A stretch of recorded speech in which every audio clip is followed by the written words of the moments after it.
माता कौशल्या जब भगवान राम को आवाज देती हैं कि अरे लाला भोजन कर ले, कौशल्या जब बोलन जाई, ठुमक ठुमक प्रभु चलही पराई। तो भगवान राम क्या करते हैं, हल्के हल्के दौड़ते कि माँ मैं नहीं आ रहा। तो मैया भागती है कौशल्या पीछे, अरे लाला राम भोजन कर ले। तो भगवान राम भी कम नखरे वाले नहीं थे बचपन में, बचपन सबका ऐसा ही होता है। तो भगवान राम भोजन नहीं करते जल्दी से। निगमने शिवंत न पावा, निगम माने वेद, जिसे नेति नेति कहते हो कि इनका कोई अंत नहीं है, ऐसे भगवान को कौशल्या मां डांटती नहीं खाएगा।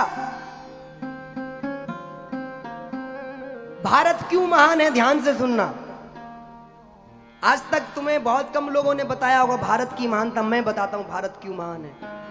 भारत इसलिए महान है क्योंकि भारत के अंदर जो भारत की माँ है, जो भारत के जन्म देने वाली जो माताएं हैं, उनके अंदर भगवान को डांटने का भी सामर्थ्य है, इसलिए भारत महान है। भगवान को डांटने का सामर्थ्य भारत की माता है। अमेरिका की माता में नहीं है, लंदन की माता में नहीं है कि भगवान को डांटते, भारत की माँ में ही है। आज भी यहाँ के छोरा जब बड़े बड़े पदों पे बैठ जाए, जब अपने माँ से मिलने आते तो इज्जत कितनी होती है सबको पता है ना। अब साहब